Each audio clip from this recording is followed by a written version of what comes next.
Hi, welcome to Spoiler Lab. A father is ashamed of his daughter, whose face and body are covered in hair, so the girl is forced to grow up locked up on the second floor of a train station. Today we will recap the story of the 2016 movie, The Lion Woman.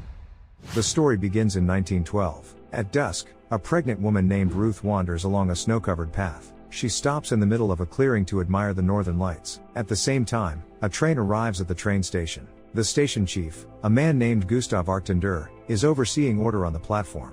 Pregnant Ruth collapses and finds herself lying in a snowdrift. She is accidentally found by an acquaintance, Mrs. Bergerson. She helps Ruth up. The pregnant woman announces that the birth is due in 2 or 3 weeks. The women go home to Ruth, and suddenly Mrs. Bergerson notices stains in the snow, which make it clear that Ruth is not well. The women rush to the train station to see Gustav, for he is Ruth's husband. Gustav picks up his wife in his arms and carries her into their home on the second floor of the train station. Ruth groans and realizes that she is about to give birth. Mrs. Bergerson asks Gustav to call the doctor as soon as possible. Ruth cries and hopes that God will help her. Gustav calls Dr. Levin and hopes that Ruth will survive despite her grave condition. The doctor arrives and locks himself in the room with the woman in labor. Finally, the baby is born. Mrs. Bergerson and Dr. Levin look at it with great surprise. The man notes that he has never seen anything like this before. Ruth can no longer be helped. She does not recover, despite the doctor's efforts. Gustav comes to say goodbye to his wife. At first, he shows no emotion and blames no one.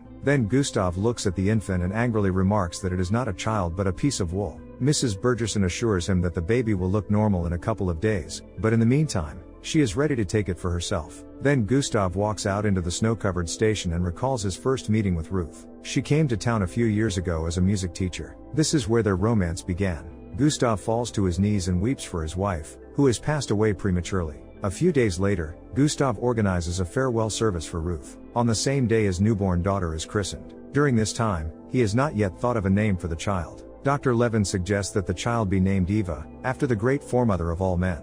Thus, he hints that the newborn looks like an ape, just as primitive humans did. Gustav agrees, and Eva's christening begins. Mrs. Bergerson then takes the girl away from prying eyes. A memorial service for Ruth takes place in the church. During this time, the invitees whisper that something is wrong with Gustav's child. At the cemetery, the editor of the local newspaper shares his thoughts with the letter carrier that the funeral has been organized so lavishly to distract the public from the peculiarities of the child. Meanwhile, Mrs. Bergerson plays affectionately with Eva and swaddles her. This does not please Mr. Bergerson. He comes to Gustav demanding that he take Eva away, even though her fur has not yet fallen off. Then Dr. Levine finds a nurse for the baby, a 17-year-old girl named Hannah. She herself has recently lost a child, and her family has disowned her. Gustav and Hannah quickly find common ground. Soon Mrs. Bergerson brings Eva. At first Hannah looks at the girl with apprehension, but after a few minutes she realizes that she is an ordinary baby who needs warmth and love. Afterwards, the mailman comes to the apartment at the station to give Gustav a parcel. The mailman is greeted by Hannah with Eva in her arms. The man is incredibly surprised and forgets why he came.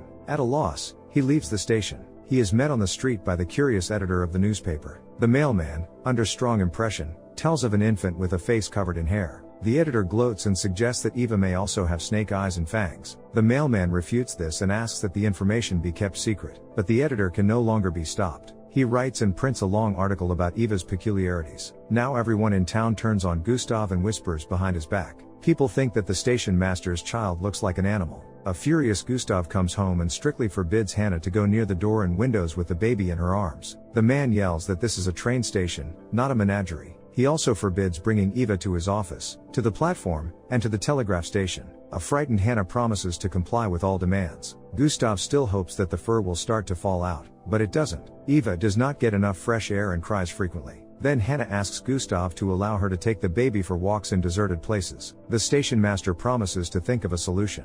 The next day Gustav buys a stroller and shows Hannah a route that allows her to go for walks unnoticed. He only allows her to go for a walk on the vacant lot next to the depot, but at least that's something. After listening to the man, Hannah tells him that Eva has laughed for the first time today and suggests that Gustav take the girl in his arms. The man refuses, but is pleased with his daughter's progress. At the train station, Dr. Levine runs up to Gustav. He has received a letter from a doctor in the capital. He is interested in Eva's case and plans to come and see the girl. Gustav finds hope again. Soon the doctor from the capital arrives and becomes enthralled when he examines Eva. He has never seen anything like this before. Hannah, on the other hand, notes that Eva is developing and behaving like a normal child. The metropolitan doctor concludes that there is nothing wrong with the girl. All children in the womb in the 7th month begin to grow a lot of hair all over the body. After that, all the hair falls off. But in Eva's case, something went wrong, and her hair continued to grow. Now it is impossible to remove the hair. It will never go away.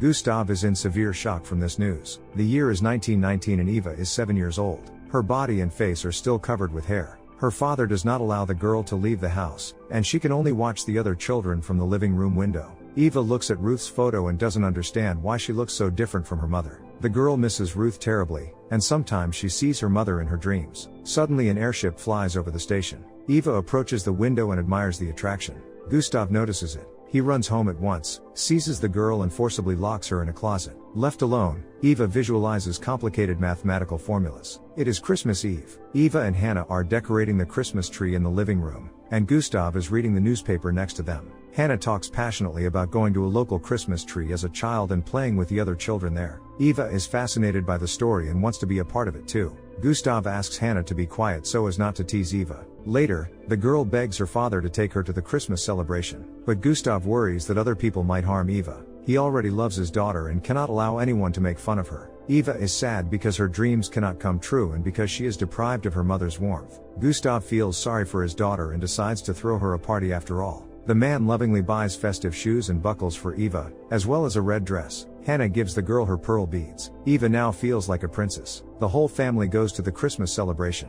There are a lot of people gathered here. They are quiet and they spread out at the sight of Eva, but they don't show any aggression. One boy asks Eva in a friendly way if her facial hair is warm. The girl nods and the children smile at each other. After dinner, a magician performs for the children. He clutches a bag and takes an egg out of it. This makes a strong impression on the children. The magician then invites the children to do the same. When the turn comes to Eve, the magician notes that she has a great mask. Upon learning that it is not a mask, the magician makes an unfortunate joke and calls Eve an animal. The children immediately start laughing, calling Eva a dog. This angers the girl. She growls at the magician and hits him over the head with an egg. The family hurries away from the party. At home, Eva feels lonely. She starts screaming with helplessness and smashing the dishes. To calm his daughter, her father locks her in the pantry. Here the formulas reappear in her mind. After a while, Eva asks her father to draw a portrait of her, because he often draws. But Gustav always postpones the idea until later. The next day Eva draws the train herself. When Gustav leaves, Eva runs to her new friend, a boy nicknamed Iskra who works as a telegraph operator. This is his nickname for his bright red hair. Eva hands Iskra her drawing. He is pleased and teaches the girl to work at the telegraph office. But when Gustav enters the office, Eva is forced to hide under the table so as not to anger her father. Soon after, Iskra sends Eva a leaflet deciphering Morse code to give the girl a hobby. A couple of days later, some guests gather at Gustav's house for dinner. During this time, Eva is in the next room tapping out words in Morse code. Gustav realizes that his daughter is communicating with Iskra and becomes angry. Eva, on the other hand, adds fuel to the fire and announces that she wants to become a telegraph operator. When the guests leave, Gustav locks his daughter in the pantry. Seeing this, Hannah yells at the man and demands that he allow Eva to leave the house and communicate with people. Hannah also demands that Gustav send Eva to school. After being refused, Hannah runs to her room, packs her things, and leaves. Gustav and Eva are left alone. Her father brushes Eva's hair and the girl once again asks her father to paint her, but Gustav refuses. The girl becomes homesick without Hannah. She misses companionship terribly, so she yearns to be like everyone else. While Gustav sleeps, Eva sneaks into his room and takes the shaving supplies. Eva then begins to shave her arm. Gustav catches her doing this and scolds his daughter. After some deliberation, the station master decides to bring Hannah back. He arrives at Eva's house and is prepared to agree to her demands. Eva is happy to meet her friend. The girl immediately receives a telegraph station as a gift, with which she can communicate with Iskra. Eva shares all of her worries with her friend, including the fact that she can't go to school. Hannah decides to do something about this. She goes to Dr. Levine and innocently hints that she will inform the governor that Eva is not attending school with the doctor's approval. Levine doesn't want any trouble, and he is forced to give his approval. But Gustav is still not thrilled with the idea. Eva is not bullied in class, although the children whisper and take a keen interest in the girl. But after school, the children approach Eva and start insulting her. They push the girl, tear her dress, and tear off pieces of her hair. When Eva arrives home, she quickly changes her clothes and sits down to dinner as if nothing had happened. She lies to her father and Hannah that everything went well. Gustav nods approvingly. The year is 1926. Eva is now 14 years old. Her classmates continue to bully her, and because of this, the girl often skips classes. Eva spends her time at a fishing shed by the river, reading math books. This is where Arvid finds her. He treats the girl to coffee from a thermos and wants to be friends with her. Then he undresses and jumps into the water. Eva decides to follow his example. However, the girl can't swim and starts drowning. Arvid saves her. From this point on, the teenagers become close. Eva tells Arvid about the mathematical formulas. The fascinated boy admires Eva and strokes her hair. The girl realizes that she is beginning to fall in love, but does not let her emotions come out. She quickly packs up and leaves. In the meantime, Gustav is at the office stealing money out of the safe. Then the family gathers for dinner. Gustav reports that Eva has received an invitation to a dermatology conference in Copenhagen, where top doctors will discuss skin diseases and may be able to help Eva. A new hope emerges. The father and daughter board the train. Eva's friends gather on the platform and wish her good luck. During the journey, Gustav becomes even more affectionate towards his daughter and even invites her to dinner in the dining car. The waiter looks at Eva with bewilderment, but is allayed by the generous tip from Gustav. They both have a good time. Gustav even talks about his adventures as a young man.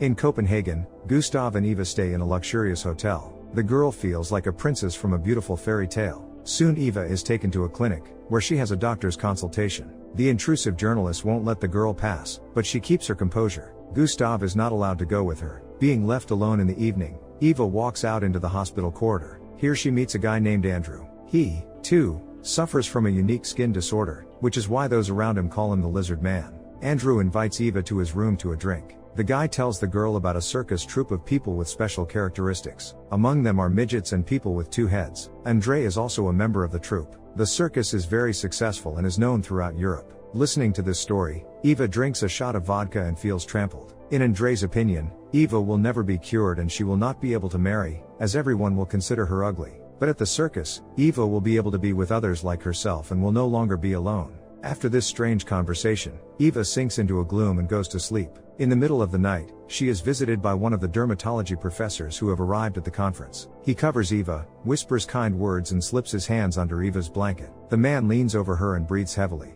The frightened girl makes no attempt to resist him. The next day the conference begins. The professor tells the audience about Eva's affliction, after which a bright light is directed at the girl. Eva feels uncomfortable, but the professor asks her to spin around. The doctors in the room whisper curiously, then gather around Eva. They touch the girl like a doll, twist her in all directions, and cut off strands of her hair. From the stress, Eva faints. Soon the girl is brought to her senses. After Andre's words and her suffering, Eva feels indifferent to everything. It is only when she sees Gustav, who has come to the clinic to visit her, that Eva recovers and asks her father to take her home. With the conference now disrupted, Eva cannot be cured. On the way home, Gustav asks his daughter what happened at the hospital. The girl doesn't talk about the distress she's been through. On the platform in her hometown, Eva is greeted joyfully by her friends, but the girl passes them by, eyes downcast. At home, weeping bitterly, she breaks the dishes and even the portrait of her mother. After a while, a tax inspector comes to Gustav and informs him that the authorities have become aware of the money stolen from the office at the train station.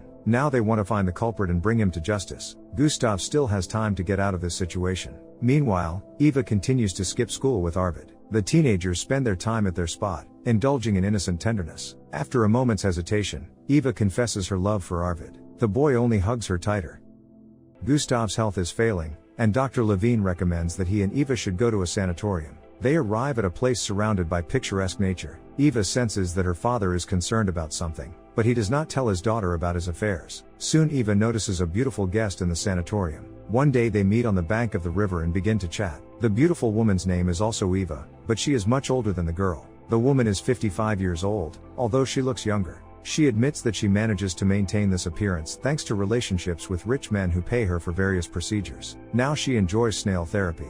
Previously, the woman tried to bathe in whale's blubber, but it was a questionable experience. The young Eva listens to her friend with admiration and asks if she can attract a normal man, given her peculiarity. The older Eva replies that beauty is an empty and passing phenomenon.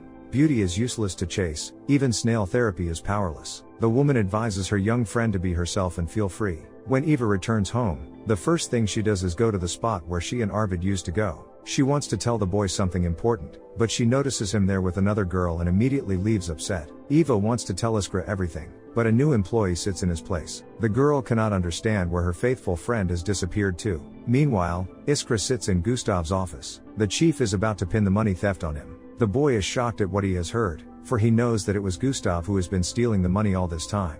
Gustav says that he did it all for Eva so that she would not need anything. Iskra angrily declares that Gustav is not doing enough for his daughter anyway, because she needs to go to the capital and study mathematics at the university. The chief does not believe that Eva can get in. Iskra loses the will to argue, and he leaves. Seeing that her best friend is getting on a train to leave for good, the girl asks her father to stop Iskra. Eva learns of Gustav's misdeeds and cannot forgive him for his lies and injustice, but Gustav remains unmoved. Then the girl runs after the departing train and calls out her friend's name. But there is nothing to be done, and Iskra departs without saying goodbye.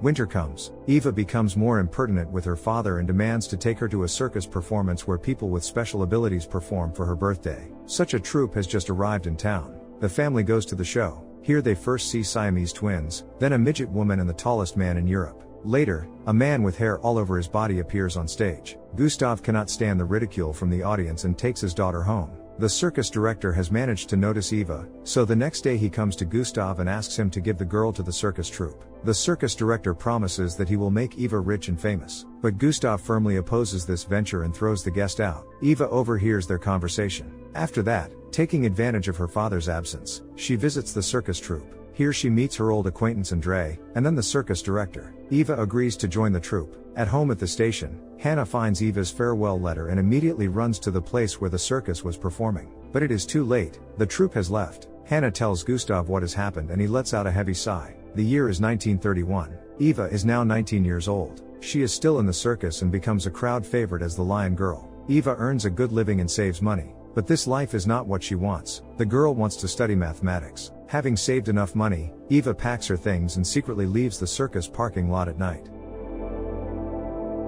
The year is 1936. Eva is 24 years old. She is now a mathematics teacher at the Sorbonne. Students and colleagues deeply respect Professor Eva Arctander. She is invited to speak at a scientific conference where her speech creates a sensation. No one thinks to make fun of Eva's peculiarity. During the buffet after the conference, Eva receives a letter. It forces the girl to return home. This is where Hannah meets her. She cannot take her eyes off Eva and admires her beauty. It turns out that it was Hannah who wrote the letter informing her that Gustav has passed away. He was old and prepared for it. After the funeral, Eva prepares to return to Paris. Hannah offers to take something from her valuables, but Eva does not need anything. She is already wealthy. While on the platform before she leaves, Eva gives Hannah an expensive nail care product, a souvenir from Paris. It is already time for Eva to board the train. As she leaves, Hannah hands her a folder of Gustav's and hugs her tightly. Sitting in the compartment, Eva opens the folder and finds many drawings of herself in it. All of them were drawn by Gustav, because he loved Eva deeply all his life. So what did you think of this movie? Leave it in the comments below, and if you liked the video please like and subscribe for more movie recaps. See you next time.